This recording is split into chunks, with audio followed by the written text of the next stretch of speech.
Recently on the channel, I kicked off a new series talking about my adventures with 3D printing trumpet mouthpieces, and we talked about those 5 prints to my right in the pilot episode. And if you recall, these prints are not stellar, they don't play particularly well. Today though, we get to talk about these 8 prints to my left, and spoiler alert, A, they play a lot better, and B, I did not design them. These 8 mouthpiece prints were the work of Jon Kaplan, a name that may sound familiar to you if you know the channel Jon Talks Trumpet, and I will link that in the top right corner in case you haven't seen his videos, because they are great. They are maybe even nerdier than what I do here, if you can imagine. Aside from running an awesome YouTube channel, Jon Kaplan is also just a great stand-up sort of dude. We've been friends for a while, and a little over a year ago, I approached him with a chop and gear dilemma that I was having, and he helped me work through that, and these 8 mouthpieces were actually the result of our work together. Last fall marked the start of my final year at Gonzaga University, and it was also the only year in which I played lead trumpet in both the jazz band and the pep band. Now, I had considered myself throughout high school and some of early college a pretty decent lead trumpet player. I have the range for it, I generally can get a good lead trumpet tone, and yet I was having all sorts of issues around this time. The biggest thing was really that, unlike when I was in high school and had free time and would spend an hour on just the trumpet every single day, in college as an engineering major and as a low brass player in several other groups, I didn't have a ton of practice time to actually keep up the lead trumpet chops, and whereas I was working on that at least a little bit almost every day in high school, I was getting to work on it maybe once a week, maybe once every couple weeks, because honestly at that point I had other priorities on the trumpet as well. I was trying to be a more well-rounded jazz player at the time, and I felt like I was really losing a lot of steam when I was actually asked to play lead, and so I walked into that school year with some really significant chop issues. At this point, if you've paid any amount of attention, you will be aware of the fact that I tend to use pretty large mouthpieces on the trumpet. Large and in many cases deep as well. And in fact, I spent so much time in high school playing a rather large and deep mouthpiece that I actually had never really gone to the effort of properly learning how to play on a lead trumpet mouthpiece, something with a shallow cup, a tight throat, a tight backbore, etc. And so I had a lot of technique issues trying to go to a shallower cup, which to some extent, I'm going to be honest with you guys here, is nearly a necessity if you want to do upper level lead trumpet playing, if you want to have good range, good articulations, good style, good tone. You almost need to use a at least somewhat shallow mouthpiece. And think about who that's coming from, right? Yes, I have an absolute ton of mouthpieces, so it shouldn't surprise anyone that I switch out based on the genre that I'm playing, but on the whole, I stay very much on the large and deep end of the compass. And so for me to be saying, oh, you pretty much need to be using a shallower mouthpiece if you want to be an effective lead trumpet player should say something, but it's something that I realized around this time. The fact that, yes, I can brighten up on my deep cups, but it still doesn't give me the right articulation and the right feel for actual lead trumpet playing. And so for a long time, I was stuck between several different mouthpieces, none of which I was getting great results with, but overall, I liked this Giardinelli 1S. I covered this mouthpiece in more depth in that video up in the corner, but you can tell that I was still quite deep cup biased at the time, because I thought this thing was really, really shallow, like on par with a Bach E cup or even shallower than that. Actually, no, a Bach 1E, and especially a Bach 3E, would be shallower than this cup.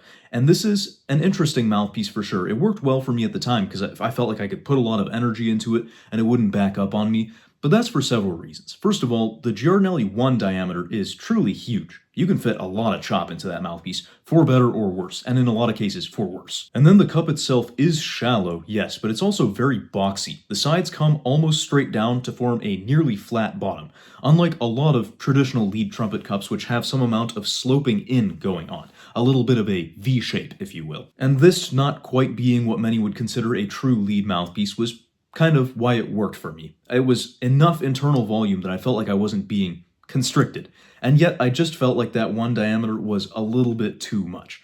I've learned that I live squarely in 1.5 to 1.25 territory, and if I try sizing up to 1s in most brands' equivalents, it doesn't really work super well for me. And so that was the dilemma that I approached Jon Kaplan with. hey, I really like this design in general, but I would love to be able to scale it down a little bit and bring the diameter down to something that feels a little bit more comfortable for me. So Jon heard me out on all of that, and he came up with 3 really interesting lead trumpet designs that I ended up testing out, one of which I actually stuck with for quite a while. I was actually playing on one of these 3D prints for a good long time before I started exploring other options. But in addition to that, he also made 5 other classical sizes for me, just for the sake of trying out. So yeah, Jon's a really great dude, but these 3 were sort of the focus of my equipment dilemma at the time, and definitely did help me moving forward. Jon made these 8 prints in a software called Vennture, which is owned by Vennture Mouthpieces. Vennture is a company doing a lot of really intense custom work for players. If you can dream of it, they can make it in most cases. And their Vennture software is really easy to use, as long as you're not necessarily trying to design a mouthpiece completely from scratch, but rather combine aspects of different mouthpieces into your own sort of custom design. And that is mostly what was going on here. So starting off with the lead designs that Jon made me, this is the 1.51S, and it's pretty much exactly what it sounds like. It was the very straightforward option of, hey, let's take your favorite 1.5 rim and combine it with the rest of a Giardinelli 1S. So we've got the 1.5 rim profile, and the cup, throat, and backbore all come from the 1S. And this is the one that I stuck with for quite a while. And then we have the 1.5 1/8 1S. So what is this thing that we've added in the middle that's 1/8? Jon used this system for the remaining 7 prints that we're going to talk about of eighths to describe different Bach cup depths. So from 1/8 to 8/8, we go from shallow to deep. The 1/8 is based on a Bach 1E cup, so quite shallow, a little bit shallower than the Giardinelli 1S cup. It's not the shallowest of the Bach E cups, that would go to the 3E for whatever reason, but the 1E's E depth I think is a good benchmark for a general lead trumpet design.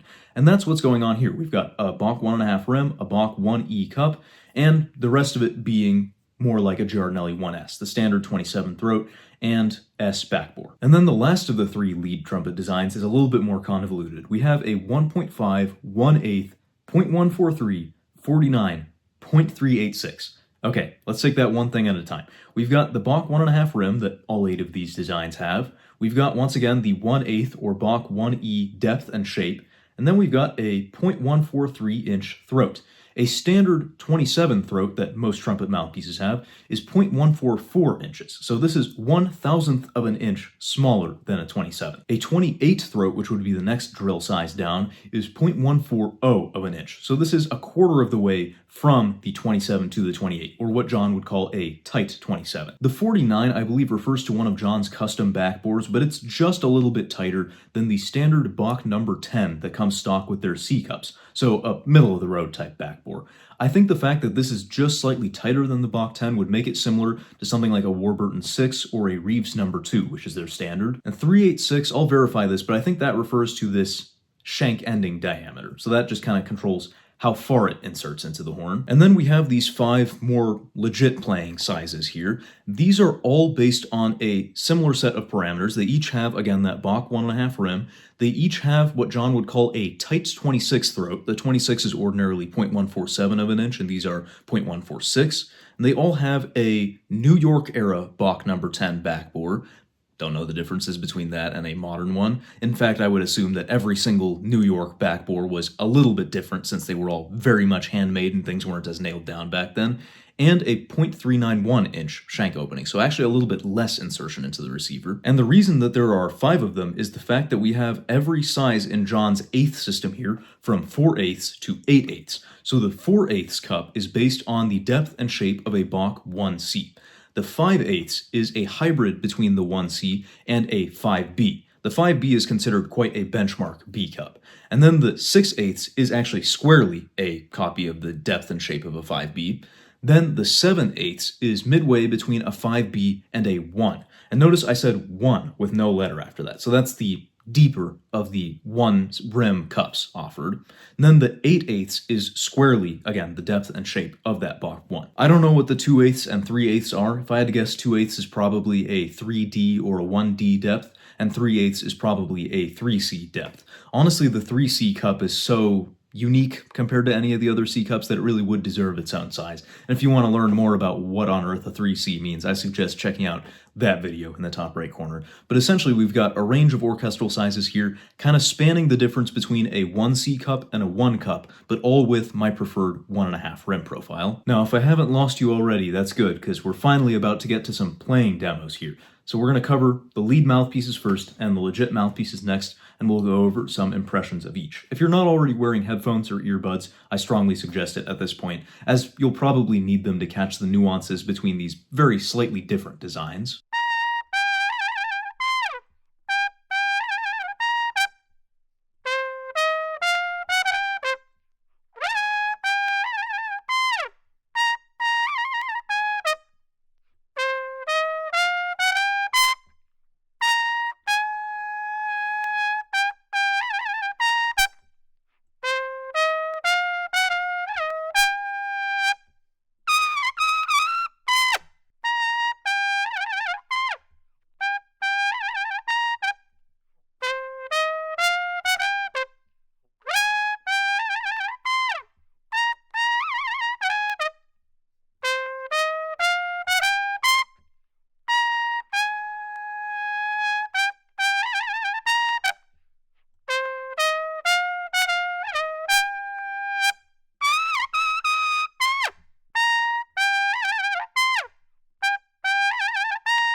I hope you'll pardon the imperfect playing. I allowed myself 2 takes each.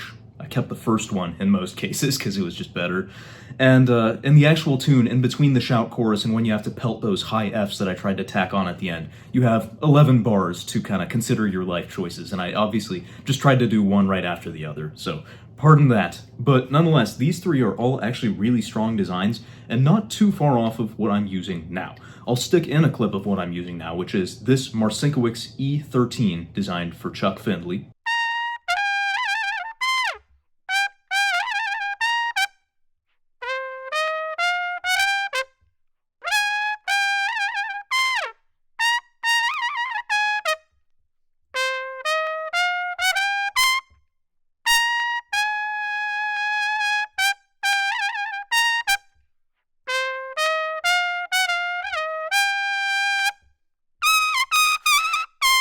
The Chuck Findley model has a rim and inner diameter profile very similar to that of a 1.5C, a couple thousandths of an inch smaller, I would say. Then the cup is similar to the Bach 1E cup, but whereas the 1E has quite a pocket going from cup to throat, this is a very coarse or sudden throat entrance. So a similar depth and shape to the 1E's cup, but a little bit tighter down at the bottom of the cup. And then the throat on this one is a proper 28 or 0.140 of an inch, and the backbore is really tight. And if there was one sort of failing point of these 3 designs now, even though they are wonderful designs, it would be the fact that the throat entry, the throat size itself, and the backbore coming off of that are just a little bit too open compared to what I prefer to use nowadays. And that's all well and good because these were revolutionary for me at the time. I needed something that could take a ton of basically wind and energy from me as the player and convert it into a not too nasty, not too overblown sounding tone. And I think the 1.5 1S hybrid is probably the best in that respect, and that's why I liked it the best at the time. It's because honestly, it is quite an open playing mouthpiece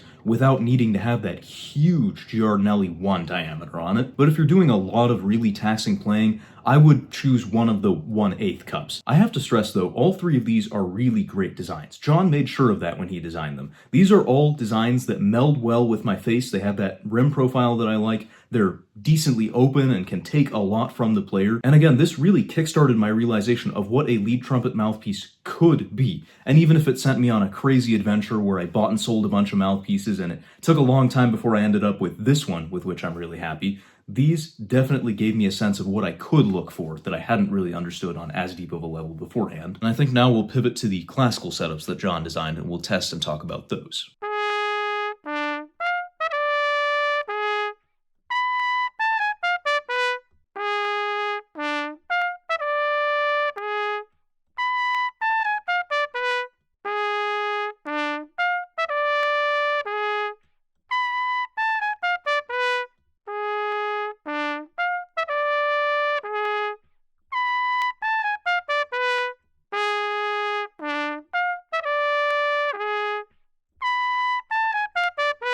Generally, what I would say is that the 1C and the 1, as in the 4/8 and the 8/8 cups, are both pretty bowl-shaped. They have pretty rounded sides. And then the 5B cup is more of a funnel or a V shape. And so in theory, what we would get is a medium depth bowl cup with the 4/8, and as you work your way down to 6/8, it's a similar bowl up top, but then funnels out towards the bottom.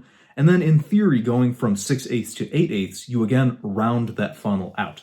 It's not entirely that simple though, because if you look at scans on Trumpet Cloud of things like the 5B versus the 1, you actually have, yes, more room at the top of the cup on the 1, but less room at the bottom. You again don't have as much of that pocket going into the throat that I was talking about with the lead cups. And none of them, by the way, are replacing my 1.5A, which I still consider my main mouthpiece. You can listen to that now.